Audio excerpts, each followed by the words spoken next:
Bonjour Samuel. Bonjour Nicolas. Alors Samuel Dahan. Samuel, je suis ravi de te recevoir sur Comptoiria. Je voulais absolument faire cet épisode. Donc Sam, toi tu es prof de droit. Tu t'occupes aussi du labo de recherche sur l'IA et le droit de Deal. Donc Deal, une entreprise hyper intéressante sur le la gestion des contrats de travail à distance, à l'étranger, pour les employés. Tu travailles sur le projet Open Justice AI, donc tu vas nous en dire plus. Tu es prof à l'université de Cornell et à l'université du Queens. Euh, Tu as aussi un labo sur l'analyse des conflits. Voilà. Et en fait, ce que je disais, c'est que je pense que tu es une des seules personnes pour qui LLM veut dire deux choses, à la fois master de law, de droit, C'est et vrai. large language model. Et vous ne devez pas être si nombreux sur la planète. Bon, quelques-uns peut-être. Merci à Norman aussi qui nous a présenté. C'était trop sympa, donc on le salue.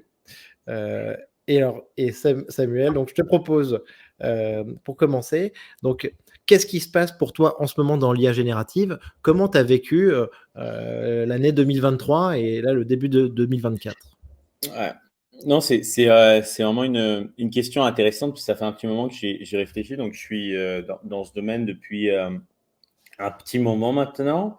Donc, à la base, comme tu dis, je suis juriste de formation. Donc, quand j'ai commencé à m'intéresser à l'IA quand j'étais doctorant, Mhm. euh, mais ça, à l'époque, on n'appelait pas vraiment ça l'IA, c'était plutôt juste des méthodes statistiques appliquées aux données juridiques. C'est moins Et cool. C'est moins ouais, cool. c'est moins cool et ça marchait très mal aussi. Donc ça, c'est déjà aussi, donc c'est une des raisons pour lesquelles j'ai pas fait de carrière de recherche. J'ai travaillé pendant quelques années dans le secteur public, dans un cabinet avocat. Et après, je me suis retrouvé à la Cour Open Justice pendant quelques années. Et là, il y a eu un vrai décollage en 2015 avec les travaux de Yoshua Bengio et de Yann LeCun sur tout ce qui était machine learning. Et là, il y a eu euh, Hmm. une vraie évolution dans les performances de l'IA, surtout sur la capacité à exécuter des prédictions qui étaient quand même assez précises. Donc là, c'est à partir de ce moment-là où on a monté le labo local au Conflict Analytics. Ok. Et là, en fait, mais par contre, c'était quand même assez différent. C'était une époque assez différente, parce que c'est une époque assez isolée où contrairement à la période qu'on vit aujourd'hui, c'était quelque chose de pas du tout tangible, en fait. Et là, c'est vrai donc pour revenir à ta question, en ce moment, qu'est-ce qui se passe avec l'IA générative? En fait, c'est un peu une grosse claque pour tout le monde de dire, Ouais. voilà ce que l'IA peut faire. Okay. Maintenant, après, moi, je l'ai vécu en 2023 aussi, je l'ai vécu dans deux manières. Donc, d'une part, c'était intéressant parce que la majorité de mes collaborateurs qui ne sont pas intéressés par l'IA, Ouais. maintenant, ils comprennent enfin ce que je fais. Donc, ça, c'est sympa. Mais en même temps, il y a quand même c'est un domaine qui devient très parasité, parce qu'il y a quand même énormément de gens qui pensent qu'on peut trouver une solution à tout et n'importe quoi en 2 minutes, et qui eux-mêmes veulent trouver des solutions. Donc, il va y avoir beaucoup, je pense que ça va être très difficile aussi pour les clients tout le monde veut intégrer l'IA en ce moment. Et ça va être très difficile parce que ils vont avoir du mal, en fait, à déterminer euh, la qualité de la fumée. Et là, il y a énormément de fumée dans l'industrie, dans toutes les industries. Après, moi, je le vois dans le droit, avec des applications qui sont des ChatGPT déguisés avec une interface juridique toute pourrie. Après, nous, c'est notre rôle en tant que Un chat chercheur. GPT wrapper, quoi. Enfin, Ouais, c'est ça, non, quoi. enfin, Un espèce de, voilà, une on espèce de enrobe façade. ChatGPT, on met un prompt juridique et Exactement. ok. C'est ça. Et ça c'est un vrai problème. Je pense après aussi, et on peut parler de la réglementation. La réglementation va rien faire, parce que la réglementation, elle sera trop lente par rapport à ça. Elle sera pas capable de déterminer les problèmes. Ça va trop vite. Donc, je pense aussi, c'est à nous aussi, les spécialistes de l'industrie, de faire notre travail de contrôle qualité. Et il va falloir faire un effort, mais c'est une bonne chose. Enfin, après, tout ça, c'est les travers d'une évolution qui s'est fait de manière assez violente en 2022-2023. Mais il va falloir faire un effort, en fait, toutes les communautés industrielles, donc la communauté juridique, la communauté médicale, elle va devoir faire un travail d'évaluation. Oui, oui, bien sûr. OK, donc super intéressant. Donc il va falloir isoler en effet un peu essayer d'isoler la hype sur laquelle, on est de ce qui se passe vraiment. Mais dans tous les cas, ça a été fou. Hem, Toi, tu l'utilises tous les jours aujourd'hui, l'IA, Sam? Ouais, je l'utilise tous les jours. Après, nous, dans nos créations, on l'utilise tous les jours, mais aussi après dans les tâches journalières, surtout en tant que juriste, enfin, la recherche juridique, c'est des tâches qui impliquent des quantités assez volumineuses de documents, de textes. Donc, pour ce genre de tâches, l'IA génératif est vraiment une révolution. Donc, en même temps, donc après, est-ce que c'est une révolution? Est-ce que ça ne l'est pas? Moi, je dis d'un point de vue application, c'est une révolution. Vraiment, certainement, il y a des choses, et dans certains domaines, et pour certaines tâches. Là, par exemple, pour le raisonnement juridique, c'est une catastrophe. Pour certains, si on l'utilise mal aussi, pour certaines tâches de recherche, apparemment, c'est pas vraiment performant. Pour trouver des citations, c'est pas bon encore. Mais Oui. pour ce que les ingénieurs en informatique appellent la summarization, tout ce qui est donc compilation de textes, c'est du copier-coller à très haut niveau. Alors que c'est vrai qu'à certains égards, les juristes ont fait souvent beaucoup de copier-coller intelligent, hein, mais c'est vrai que ça nous aide énormément. Donc il y a des côtés révolutionnaires sur ça. Ouais, ouais. D'accord, donc un impact profond, je comprends bien, sur ses capacités de résumé. Donc toi, tu utilisais déjà en fait, les modèles GPT-3, du BERT et tout ça avant ou pas? Ouais, alors BERT, on a créé un BERT juridique en 2019 et on a créé aussi en 2020, on a commencé à créer ce qu'on appelait à l'époque notre Smart Clinic, qui maintenant qui est devenu Open Justice. On a créé une première version d'un IA génératif juridique. On a compris, mais qui était plus c'était pas un chat en fait, c'était plus un système de questions-réponses. Là, ce qui est intéressant en fait, ce qui est une révolution dans le chat GPT, c'est que tu peux faire un follow-up. Tu peux faire un suivi des questions. Donc, tu poses une première question. Si la réponse est mauvaise, tu fais une deuxième réponse. OK. Là, nous, ce qu'on avait fait, en fait, c'était peut-être l'ancêtre de l'IA génératif. Et un peu entre, disons, le Google et Oui, le ChatGPT. C'est un système qui te crée des réponses, donc qui va oui. les produire, qui va les générer, mais tu ne peux pas faire de suivi. Donc, on avait Mmh. commencé à ça. Donc là, c'est là aussi D'accord, donc il y avait pas le mode, conversationnel alors en fait, c'était c'est pas ça? conversationnel, c'est ça, OK, c'était pas un OK. chat. Donc c'était un peu les ancêtres. Après aussi, nous, on était vraiment concentrés, et je pense aussi l'industrie juridique et d'autres industries, et d'ailleurs ce qu'on fait chez Deal aujourd'hui, et ce qui marche très bien et très, très utile, on était très concentrés sur le prédictif. Mmh. Et ça, c'est un domaine qui marche très bien. On a développé des IA pour le ministère de la Santé, l'armée canadienne, donc la DIL, des cabinets d'avocats pour aider soit les juristes, soit les régulateurs à optimiser le calcul des dommages et intérêts, comprendre aussi, prédire les comportements des juges. Donc ça, c'était un domaine qui est vraiment, pour moi, qui était vraiment plus une révolution, mais qui est une révolution qui était moins accessible Mmh. au D'accord, public. donc tu fais des prédictions, oui, pour imaginer en fait ce que, la décision d'un juge, les dommages et intérêts sur une affaire. Ouais, exactement. Ouais. Donc tu as des modèles statistiques, de l'IA prédictive, et à partir de et là-dessus tu fais des prédictions. Hyper intéressant, d'accord. Ouais. C'est ça. En fait, on a commencé notre première application s'appelle MyOpenCourt. C'est une application qui est spécialisée en droit canadien. Et c'est justement c'est en fait l'ancêtre de la technologie qu'on a développée pour Deal. Donc là, pour Deal, on s'est concentré principalement sur évidemment les questions de droit du travail, puisque Deal c'est un système de RH. Oui. Et l'idée, en fait, c'est d'aider Deal et surtout les clients de Deal de minimiser les risques de requalification des employés. Donc, en fait, c'est vraiment une question assez simple en droit du travail pour les RH. Est-ce que tu as Nicolas, tu veux me recruter? Je vais travailler 3 heures par semaine pour toi, mais je suis basé au Canada. Donc, est-ce que je vais être travailleur indépendant ou est-ce que je vais être employé? Mais il y a des questions, enfin, il y a des règles. C'est pas assez. En fait, souvent, les employeurs pensent que le statut est déterminé parce que, bon, en fonction de du bon vouloir de l'employé et de l'employeur, sachant que l'employé n'a souvent pas vraiment le choix. Donc, il y a des éléments et il y a beaucoup de jurisprudence sur la question. Donc, on a entraîné des modèles. Donc là, on a couvert une dizaine du système juridique. Ah oui. Le Canada, les États-Unis, même les Philippines, la France, la Hollande. Et l'idée, en fait, c'est de couvrir les 120 juridictions dans lesquelles Deal opère. Waouh, parce que Deal, pour ceux qui connaissent pas, hein, Deal, c'est une décacorne. Hein. Deal a levé récemment 50 millions de dollars, mais il y avait déjà des levées précédentes avec des fonds prestigieux, genre Andreessen Horowitz, sur une valorisation de 12 milliards de dollars. Donc c'est la boîte aussi de Alex Boisiz, donc c'est très très impressionnant.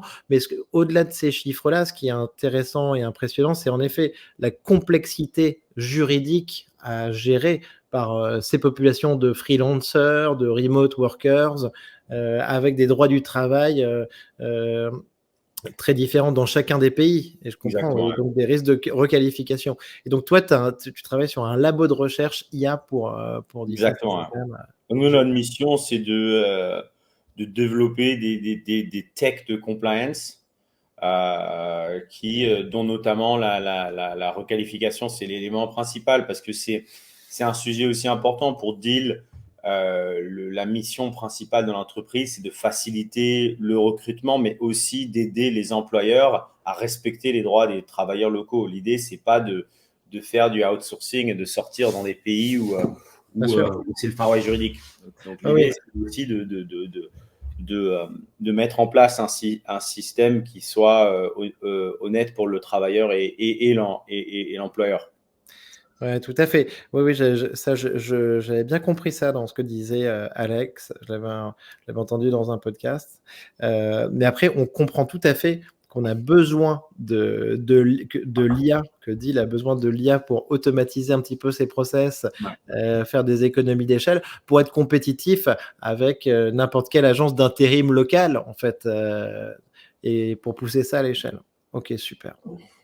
Sam, donc tu utilises l'IA. Est-ce que toi, tu as une utilisation un peu secrète ou un petit truc pratique sur ton utilisation quotidienne de ChatGPT ou d'un autre outil? L'utilisation secrète, c'est pas vraiment secrète. En fait, c'est une recommandation que je donne à mes collègues, à mon équipe, à mes étudiants. En fait, c'est en fonction de ton domaine, il faut s'adapter. Donc, bon, moi, je vais pas m'inventer médecin ou vétérinaire, donc je fais du droit, donc je vais parler du droit. Par exemple, l'utilisation secrète, moi, c'est toujours de baser d'une source solide. Donc, voilà, donc il y a dans GPT, enfin, ceux qui utilisent GPT-4 ou par exemple OpenJustice ou d'autres IA spécialisés. Il y a ce qu'on appelle des web readers, donc c'est un lien, enfin la machine peut lire un lien ou on peut télécharger un document. Donc moi je pars toujours de l'idée que faut jamais demander des questions en pensant que la machine elle va être capable de trouver la réponse. Il faut l'accompagner énormément. Et ça en fait c'est un vrai problème. Enfin, le problème du prompt, on a tendance à dire les gens ne savent pas prompter. Donc là nous notre gros projet de recherche aussi, c'est de faire un système, ce qu'on appelle de probing. Donc, c'est des systèmes de prompt guidés. Donc là, on travaille avec un labo, un collègue le labo d'accès à la justice d'Harvard. Et en fait, on travaille avec plusieurs programmes d'aide juridictionnelle aux États-Unis et au Canada pour aider le justiciable, donc le monsieur tout le monde qui ne connaît rien au droit, à poser des questions complètement débiles à Open Justice et à les permettre quand même de trouver des réponses qui sont quand même fiables. Donc ça, c'est un vrai problème dans l'IA aujourd'hui. Donc un peu comme Google, tu posais des questions débiles il y a 10 ans et trouvais des réponses débiles. Aujourd'hui, tu lui poses vraiment une bonne question bien mal écrite, il te ressort quand même une bonne réponse. Et l'idée de dire, les gens on ne sait pas prompter, il faut éduquer les gens à apprendre à prompter. Ça ne va pas arriver, quoi. Bien sûr. Non, mais tu as raison, t'en parlais tout à l'heure. On a trop… Les personnes en fait qui découvrent ces outils, en ce moment, ils passent quand même très souvent, ils démarrent en se disant que ça va être un peu le bouton magique qui va répondre à tous leurs problèmes. Et si en fait ils n'ont pas la réponse, alors qu'ils n'ont pas forcément formulé la question de manière entendable, souvent ils sont déçus. Et ils peuvent même se décourager. Et je pense que ça, c'est hyper important de prendre le temps d'apprendre à prompter, d'apprendre à expliquer donc sa requête. Et même seulement expliquer, j'ajouterais aussi qu'au-delà de l'explication, ce qui est important aussi, c'est de donner des sources un peu de la même manière que tu recrutes un stagiaire qui est quand même assez performant, un mec qui a un bon cerveau. Mais si il connaît rien à ton domaine, il va pas être capable de sortir des éléments. Donc en fait, il faut lui donner des textes, il faut lui donner des sources. Et là, par contre, à partir de ces sources, il est guidé, il sait sur quoi chercher en fait. Le problème, c'est que ChatGPT est entraîné sur sur la totalité du web. Et on sait très bien que la totalité du web, il y a 90% de merde.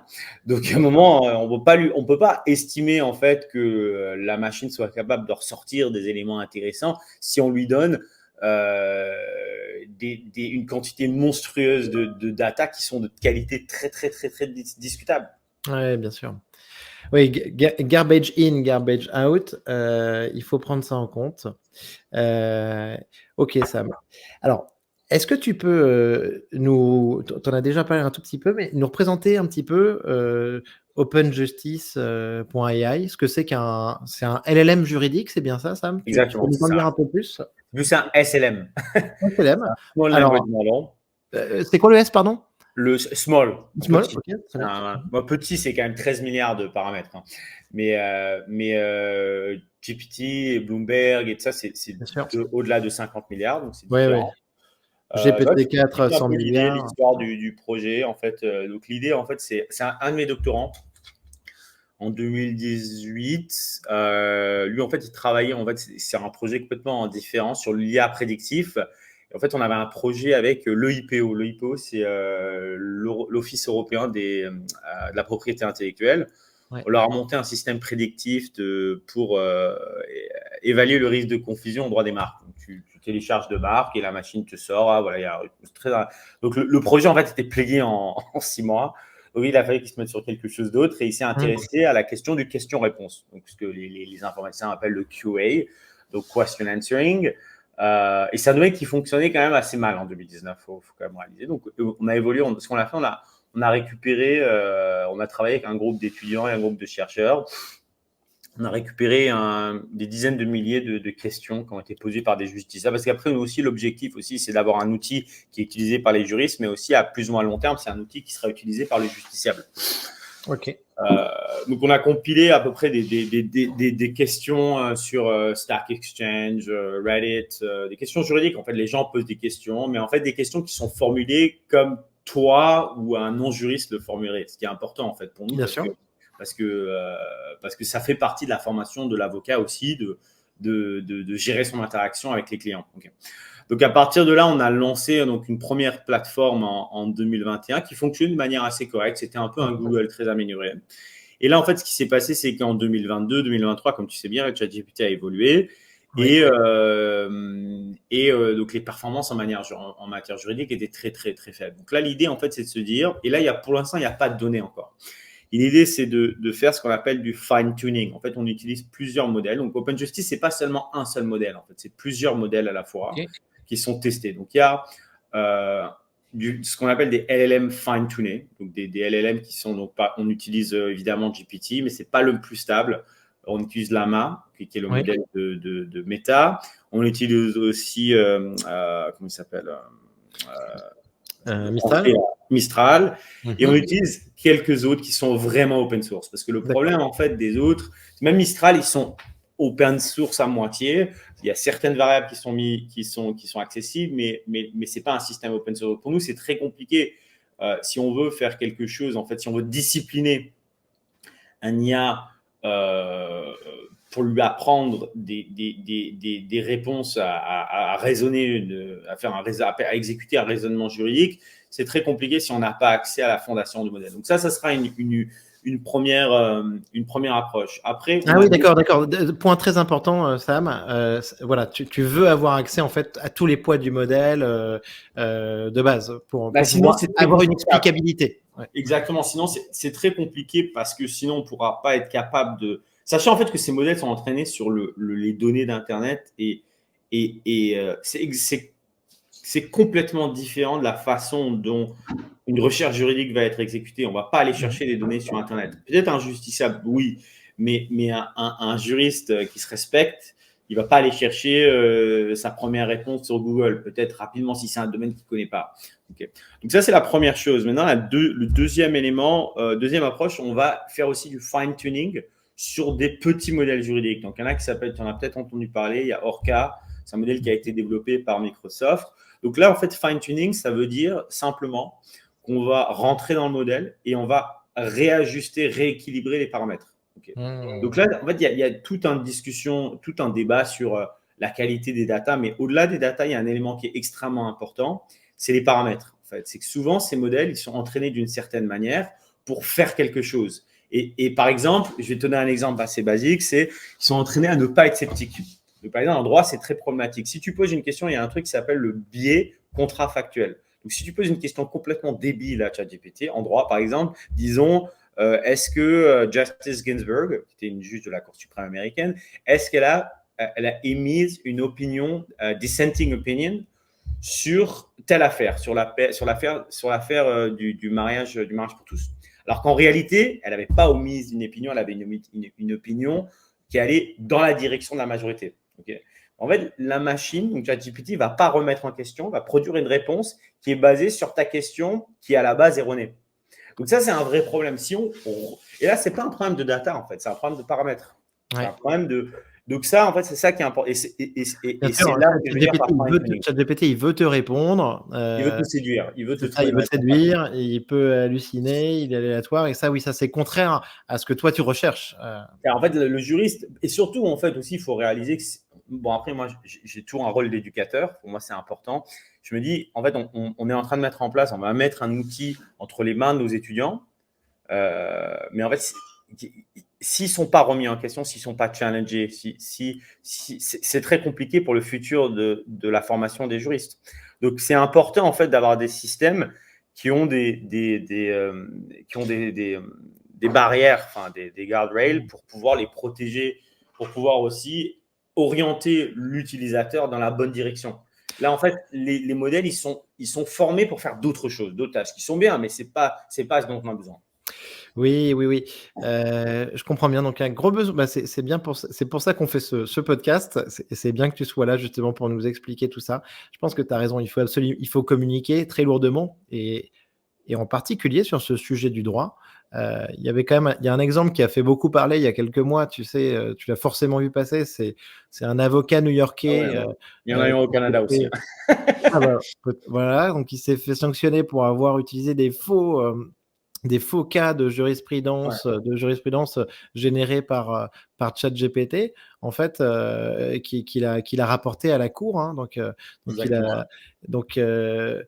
je sais, donc là-dessus, en fait, je sais même pas s'il était vraiment au courant du fait qu'il utilisait des faux cas, en fait, ou si simplement il a essayé de faire traiter sa demande par ChatGPT, qui pour le coup, comme tu l'as dit, n'est pas sceptique et s'est empressé d'essayer de lui répondre et de le séduire, quoi. C'est ça. Donc c'est un vrai problème. Donc là, en fait, ça c'est sur le travail des recherches, soit des techs qui sont sérieuses, enfin des startups ou même des techs plus sérieuses comme Lexis ou Thomson ou je sais que tu veux parler de Harvey aussi, mais aussi nous notre rôle et le but aussi d'Open Justice, c'est de reparamétrer. Donc on a trois approches, juste pour revenir à ta question, peut-être pour les auditeurs, pour pas que ce soit trop déstructuré. Donc on va utiliser donc les LLM classiques et on va faire du fine-tuning. Fine-tuning, c'est du réajustement pour essayer de voir en fait comment ces LLM performent. Ces LLM spécialisés en droit vont performer comparé à un LLM généraliste non fine-tuné. Deuxième approche, on va utiliser des petits modèles juridiques, donc comme Orca, on va les fine-tuner. Et troisième approche, on a créé notre propre Small Language Model pour exécuter des tâches juridiques. Et en fait, Open Justice sera, entre guillemets, animé ou nourri par ces trois modèles. Et aussi, nous, en tant que chercheurs, notre but, c'est de pousser ces trois modèles à leurs limites pour comparer la performance et de voir aussi qui performe le mieux. Et donc là, il y a un quatrième modèle qui arrive. Et là, le modèle, c'est le modèle customisé. Donc là, on a fait une collaboration avec 4 partenaires industriels, dont évidemment, il y a Deal. Parce que Deal, c'est un peu notre partenaire industriel numéro 1. On a un cabinet d'avocats qui s'appelle Dentons, qui est un des plus gros cabinets d'avocats au monde. Et on a quelques cabinets canadiens, donc Osler, Miller Thompson, qui sont des gros cabinets. En fait, l'idée là, et là, pareil, il y a énormément de bruit sur cette question des modèles customisés. Donc, tu as probablement entendu parler des AI agents, donc tous les GPT qu'on voit sur GPT, pour les abonnés de GPT-4, mais c'est intéressant parce qu'il n'y a pas beaucoup de gens qui utilisent GPT-4. Très peu.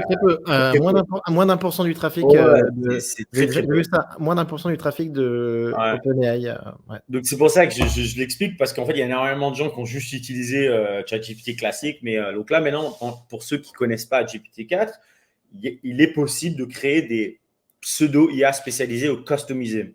Donc là, la question aussi, le but de cette recherche, donc cette collaboration, et aussi, donc c'est très problématique pour deux raisons. La première chose, c'est que pour les entreprises, il est hors des questions de mettre des data propriétaires dans ce genre de système. Okay. Et la deuxième, donc nous, en fait, là, ce qu'on a créé, c'est un modèle distribué qui permet aux cabinets d'avocats d'utiliser OpenJustice en open source sans partager leurs data avec le reste de la communauté open source. Donc ça, c'est important pour eux.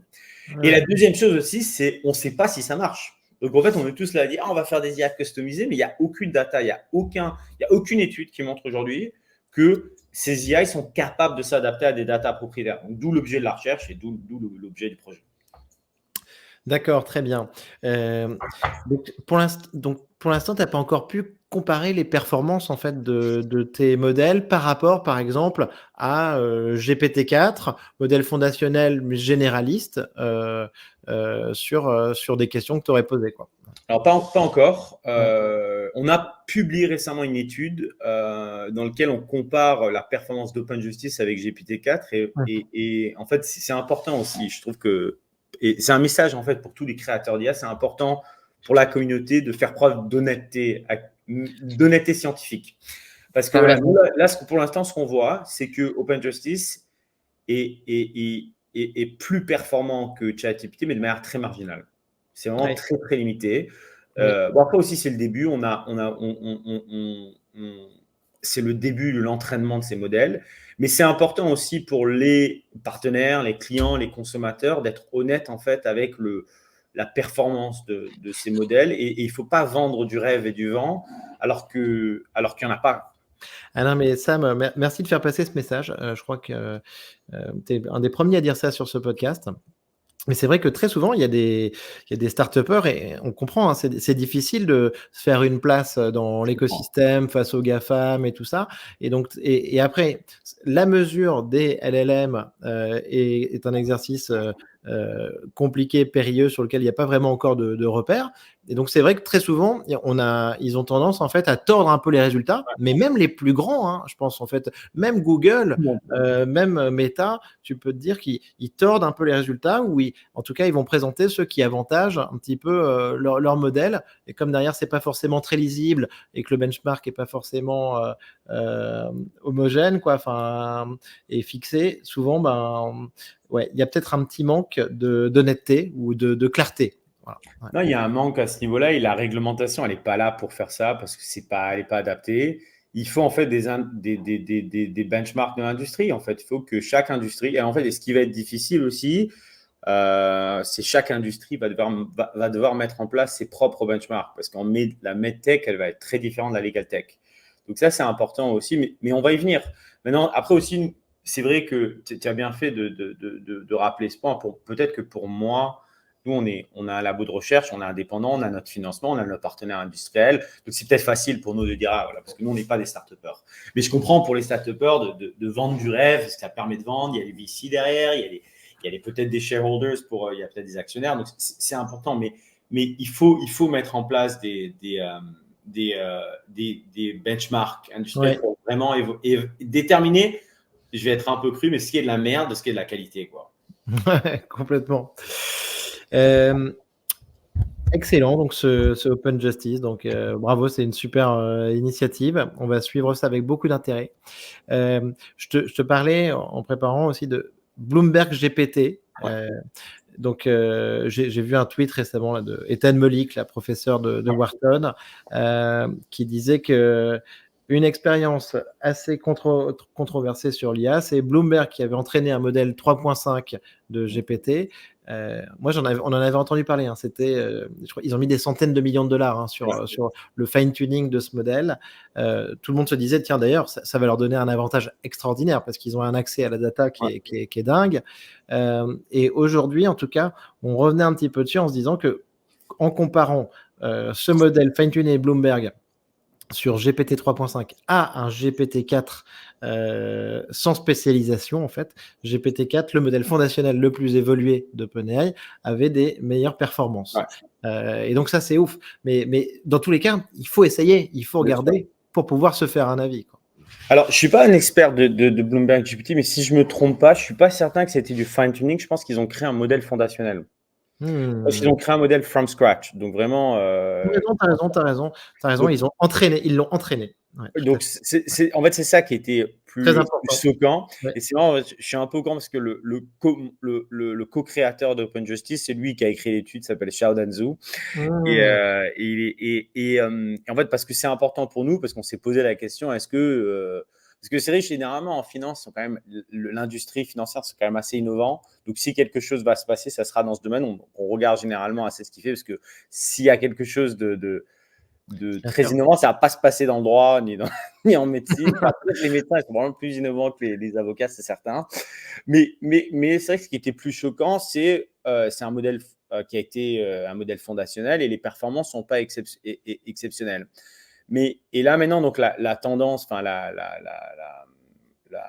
la tendance actuelle, c'est de dire, bon, on va peut-être essayer de faire plutôt du fine-tuning, d'utiliser déjà ce qui existe déjà, plutôt que de créer des modèles fondationnels. Maintenant, après, il faut réaliser que c'est seulement une étude, c'est un projet. C'est vrai. Et après, ce qu'il y a de réaliste dans cette étude, en fait, de toute façon, c'est vrai qu'il n'y a pas beaucoup d'institutions qui vont avoir la capacité de faire des modèles fondationnels. Ouais. Voilà, même Lexis, qui est quand même une institution assez établie, Thomson l'ont pas fait. Là, ils ont lancé Lexis Plus aux États-Unis, qui est un IA juridique génératif. C'est pas du modèle fondationnel. Et ils n'ont même pas fait du fine-tuning, d'ailleurs. Ils ont utilisé ce qu'on appelle un RAG. On peut en parler après. Mais bon, pour revenir à Bloomberg GPT, faut aussi réaliser que, et c'était le cas avec BERT, c'était le cas avec tous les IA précédents, il y a des 90% des projets IA sont balancés à la poubelle. Et nous, on en a planté un paquet. Le projet dont je te parlais avec l'armée canadienne, on a essayé de faire un IA qui permettait de détecter les risques de harcèlement. Ça ne marchait pas. On a essayé de monter avec une ville canadienne très connue, une ville importante. On a essayé de mettre en place un système d'optimisation des dommages et intérêts pour les accidents de la route. Ça n'a pas marché. Donc, il y a énormément de projets foraliers qui ne marchent pas, d'autres qui marchent de manière incroyable, comme le projet qu'on a avec Deal sur la requalification des travailleurs. C'est un IA qui performe extrêmement bien, avec un niveau de précision qui est extrêmement explicable. Donc, il faut aussi mettre les choses dans un contexte. Ça ne veut pas dire que ça ne va pas marcher en droit. Ça ne veut pas dire que le fine-tuning ne va pas marcher, mais ça veut peut-être dire, en tous les cas, c'est un indicateur important. Ouais, bien sûr. Ok, super cool. Tu me parlais du RAG tout à l'heure, Sam. Donc, tu trouves que c'est une option intéressante, donc Retrieval Augmented Generation, pour superposer donc au modèle des données dans lesquelles on veut qu'il aille taper, en fait. Ouais, mais il y a quand même pas mal d'études de données qui montrent que c'est des systèmes qui marchent très bien. Donc, très bien, non, peut-être pas, mais en tout cas, qui ont des performances qui sont quand même assez respectables. Et d'ailleurs, en fait, beaucoup d'institutions qui ne veulent pas se lancer dans le fine-tuning, parce que aussi le fine-tuning, il y a des risques aussi. Le fine-tuning, par exemple, Lexis, c'est que c'est pas basé sur des entretiens structurés que j'ai eu avec des collègues de Lexis, mais d'après ce que j'ai entendu, ils veulent pas faire de fine-tuning encore parce que ils ont peur d'un potentiel data leak. Si on se met à travailler avec des modèles et pour faire du fine-tuning, il va falloir nourrir des données aux modèles, et c'est des modèles qui ne sont pas propriétaires, c'est des modèles qui n'appartiennent pas à Lexis. Donc, c'est un enjeu qui est plus compliqué pour des grosses institutions. dont le business model basé essentiellement sur sur la data qu'ils détiennent. Donc ça, c'est un vrai. Mais donc, le RAG, c'est une bonne solution intermédiaire. Il y a quand même beaucoup de problèmes parce qu'en fait, on ne revient pas au problème originel qui est la fondation du modèle, les paramètres du modèle. Donc, par exemple, là, ce qu'on a vu, il y a quand même pas mal de nouvelles études c'est assez anecdotique, mais c'est quand même significatif sur les performances de Lexis Plus aux États-Unis. Donc, il y a quand même un certain nombre d'hallucinations qui sont quand même assez problématiques, mais c'est des performances qui sont beaucoup mieux que GPT généraliste. Mais en même temps, en fait, on revient au même problème. En fait, si ces systèmes-là sont basés sur des paramètres et des datas fondationnels qui fonctionnent mal, on peut lui donner des datas de très grande qualité par le biais d'un RAG. Ça améliorera la performance de manière marginale, mais ça ne va pas changer le problème de base. En fait, à un moment, je pense qu'il va falloir qu'on mette les mains dans le cambouis, et que ces organisations mettent les mains dans le cambouis et qu'elles entraînent des vrais modèles plus sérieux. Ouais, bien sûr. On parle très souvent de Harvey, donc ici. Je crois qu'il y a Gemini en France, qui est un acteur qui essaye un peu d'être un copilote du droit. Harvey, il me semble que ça utilise l'API, le modèle GPT-4, Ouais. enfin l'API de ChatGPT. Et donc, c'est un copilote pour les avocats, pour les super firmes d'avocats. Est-ce que tu peux nous en dire un petit peu plus? Est-ce que tu as l'impression que ça fonctionne bien, que ça devient un outil indispensable? Alors, c'est très compliqué pour moi de parler de Harvey parce qu'il y a énormément il y a eu énormément de bruit, mais c'est du bruit qui a été lié principalement à leur levée de fonds et leur partenariat avec OpenAI. Ouais. Sinon, sur la performance et la qualité, moi, d'après ce que j'ai entendu, mais encore, c'est très anecdotique de la part de collègues, des copains qui sont associés dans des gros cabinets ici à Toronto ou à Montréal ou à New York. Bon, c'est des performances qui sont équivalentes à Lexis. Voilà, donc Ouais, d'accord. c'est un RAG, c'est pas mal maintenant. Après aussi, c'est très compliqué. Moi, c'est pas mon rôle de critiquer ou d'évaluer la Oui. qualité de tel ou tel produit, parce que surtout que je l'ai pas essayé, donc je peux pas. Et je sais même pas aussi. C'est plus important au-delà de l'essayer de voir en fait quels sont comment le produit a été créé. Et ça c'est des entreprises donc avec des technologies propriétaires et ils ont raison, ils veulent pas partir et on n'est pas capable de savoir les détails de la constitution du modèle. Maintenant, ce qui est en tous les cas ce qui semble être le consensus en fait, et c'est vrai pour Thomson, le nouveau ici au Canada, aux États-Unis, Thomson a créé un produit qui s'appelle Copilot. Donc, c'est assez similaire de Lexis et assez similaire de Harvey. Ce qui me semble être la situation actuelle, en tous les cas, le consensus, c'est que c'est des systèmes qui sont des modèles un peu améliorés de Lexis ou de Google juridique. C'est un peu c'est un peu des systèmes assez statiques. C'est un peu un modèle, c'est un modèle de RAG comme à peu près ce dont on parlait avec Lexis. Après, mais peut-être c'est pas le cas. Donc c'est vraiment très compliqué parce que là c'est purement spéculatif et on revient toujours au même problème. Et ces entreprises ont probablement pas le temps parce qu'elles sont prises de vitesse par le marché. Et c'est vrai que c'est plus facile pour des institutions de recherche de se poser et de créer des nouveaux modèles parce c'est notre rôle. Eux, leur business model, c'est de livrer. Donc là, elles ont une pression et ça fait des années elles sont pas vraies, ces entreprises-là se sont pas intéressées à l'IA. Et là, soudainement, elles doivent livrer des nouvelles performances qui sortent du surréaliste. Donc, c'est très compliqué au fait. Et je pense que Harvey, c'est le même problème. Ils n'ont pas le temps. Ils sont dans une espèce de rouleau compresseur de la livraison qui est important.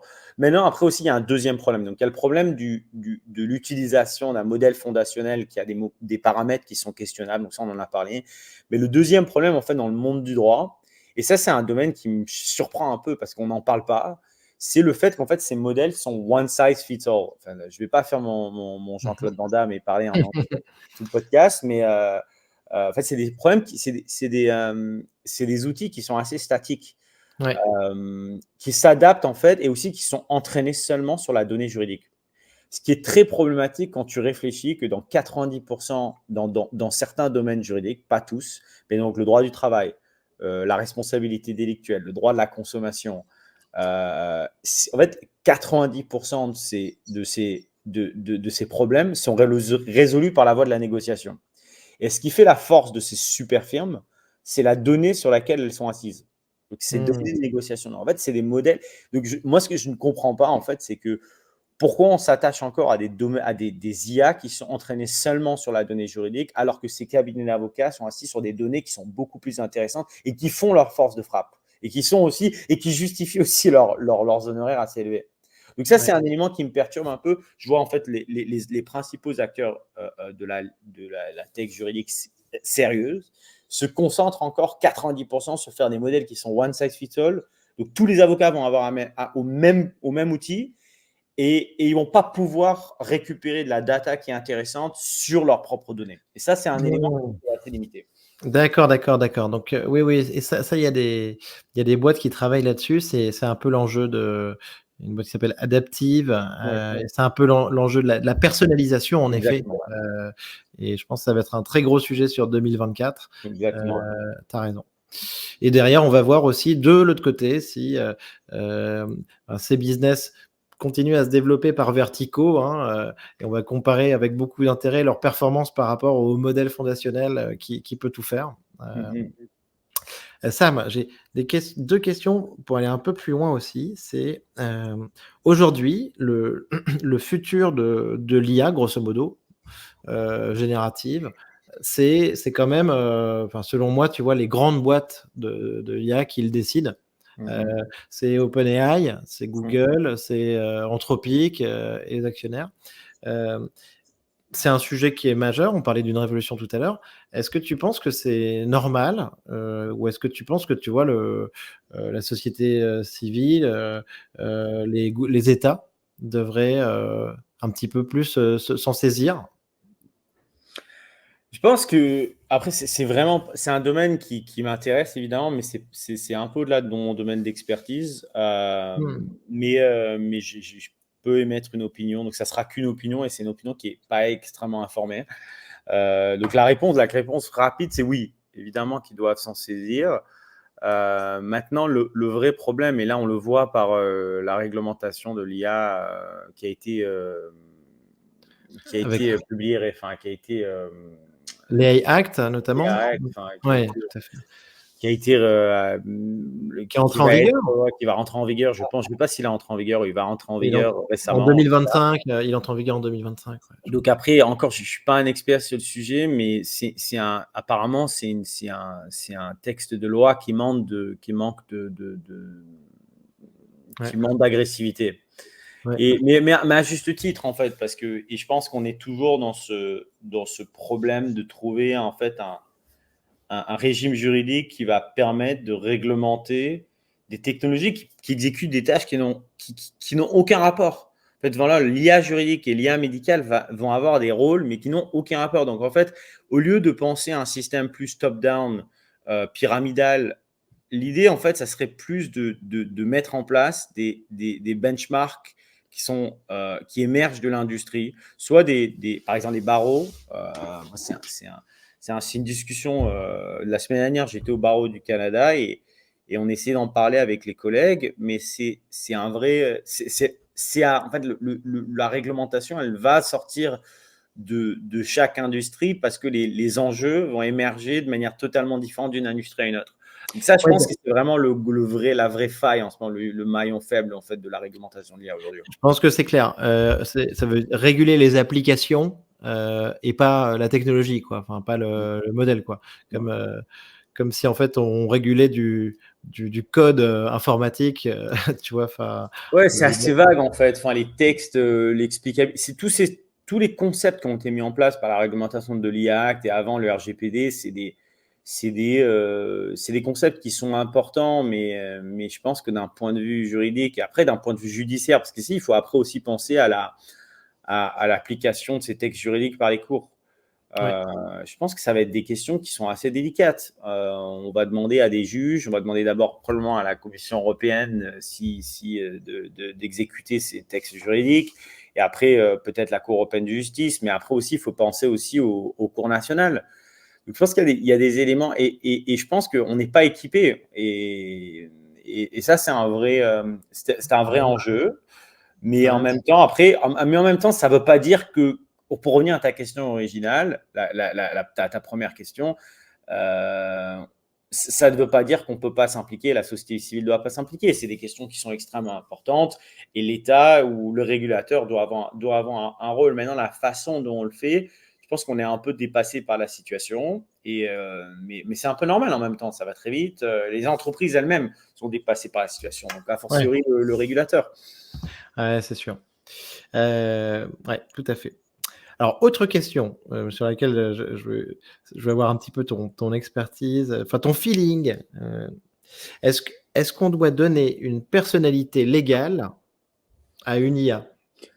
Tu sais, on a Ouais, et bien je dis ça sûr. parce que, tu sais, on avait vu, régulièrement, on voit, à Singapour, tiens, il y a une IA qui fait partie d'un board d'une entreprise. Ouais. Ensuite, en Arabie Saoudite, je crois que ça avait été fait, heu et donc ces IA, on va dire qu'en tout cas, il y a un niveau d'intelligence qui est de plus en plus important. Ensuite, de plus en plus de capacités de généralisation. Est-ce que cette question, se pose ou va se poser, quoi, selon toi? Ok. Alors, je vais te donner deux réponses, une réponse d'un point de vue juridique et une réponse d'un point de vue technique, sachant que je suis pas un ingénieur de formation. Mais donc la première réponse, c'est déjà dans les deux cas, la réponse est non. Mmh. La première réponse, non, c'est que, d'un point de vue technique, même si l'IA fait des choses qui sont respectables, qui sont même impressionnantes, après, jusqu'à preuve du contraire et à partir de ce que j'ai vu, c'est pas des entités qui sont autonomes. Donc, pour moi, c'est des entités d'assistance. C'est pas y a pas elles sont drivées par des requêtes. Donc, je vois pas en fait, j'arrive pas à comprendre. Mais en fait, c'est même pas technique dans la technique de l'IA. C'est d'un point de vue même Ça reste un outil, quoi. Ça reste un outil. social. Je vois pas Mmh. en fait. Pour là, j'ai pas. On n'a pas vu encore de robots qui soient capables de prendre des décisions totalement autonomes. Donc à partir de là, en fait, j'arrive même pas en fait à comprendre. La question se pose même pas. Mmh. Pour moi, une entité autonome, elle est capable. Et là, je pense que c'est pas du juridique, c'est pas de l'IA, c'est une norme sociale. Pour moi, la question, si tu as une personnalité juridique, à partir du moment où tu es complètement autonome.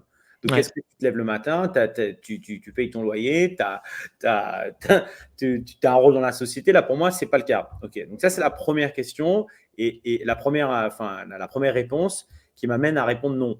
Deuxième question sur la partie, l'aspect juridique. En fait, des fois, il ne faut pas réinventer la roue. Mmh. On a un système en droit de responsabilité des produits défectueux qui marche très très bien. Et il faut se reposer sur ce régime juridique dans l'hypothèse où un IA génératif ou un IA, les voitures auto, les voitures, Ouais, voiture autonome, ouais. voitures autonomes, si elles dérapent, c'est déjà en fait un système juridique, un régime juridique qui permet de résoudre ce genre de choses. Il y a des évolutions, il y a des adaptations, mais à aucun moment, j'arrive pas en fait à sentir l'existence d'une personnalité juridique qui est liée en fait à l'existence d'une entité autonome. Donc là, pour moi, Mmh. là, les deux réponses d'un point de vue juridique, d'un point de vue technique, je pense que c'est non. Après, peut-être que mais la question peut-être se posera à partir du moment où les IA auront eu un rôle totalement indépendant de notre volonté dans la société. Voilà. Et là, on n'est pas là du tout. Donc, en fait, la question, pour moi, elle se pose vraiment pas, quoi. Je comprends tout à fait, et je pense que la notion d'autonomie là que tu évoques, c'est déjà une clé par rapport à ça. Ouais, tout à fait. Hem, OK, super. Est-ce que, est-ce que tu penses que l'IA générative, ça va nous amener potentiellement à des grandes découvertes, des grandes possibilités au niveau scientifique notamment? Après, j'espère. Peut-être que je suis biaisé parce que c'est un domaine dans lequel j'ai beaucoup investi de temps. Mais, mais non, mais je pense que oui, mais non, après, c'est pas basé sur des, euh, sur Mmh. des données empiriques. Après, on a déjà fait, non, je pense que déjà, ce qu'on a, les avant, pour l'instant, c'est vrai que on a beaucoup on parle beaucoup de la technologie en tant que telle, c'est qu'il n'y a pas énormément d'études qui montrent que ça a permis de créer des applications ou permettre de faire des découvertes incroyables. Mais c'est vrai que ça serait bien en fait dans le futur, et je pense que ça revient à la discussion qu'on avait au début sur l'évaluation de la performance. En fait, c'est important. En fait, on met des millions de dollars sur ces technologies, sur sa recherche. À un moment, il va falloir qu'on s'assied et se dire, il est où le ROI là? Il est où le retour sur investissement? Quelle est la performance? En quoi ça nous, quel est le gain de productivité? Quels sont les dommages que ces technologies ont causés? C'est parce qu'à un moment, mais là, c'est trop tôt. À un moment, il va falloir qu'on s'assoie et qu'on y réfléchisse sérieusement. Enfin, je parle en tant que communauté, les communautés professionnelles et la communauté scientifique de manière générale. Ok, très bien. Tout à l'heure, je t'entendais parler des prédictions sur lesquelles tu as pu travailler, notamment sur des villes ou pour l'armée, donc au Canada. Et il y a une image qui me venait en tête très fortement. C'était celle, tu sais, du film Minority Report. Tom Cruise, inspiré d'un livre de Philip K. Dick, où grosso modo, c'est l'unité pré-crime avec les précogs et tout. Et donc, en fait, on se retrouve à se faire accuser de crimes qu'on n'a pas encore commis. Est-ce que ça, tu penses qu'on peut y arriver? C'est évidemment un risque. J'écrivais je suis en train d'écrire un papier sur cette question en fait, et même, mais c'est plus, le vrai problème. Je pense pas que ce soit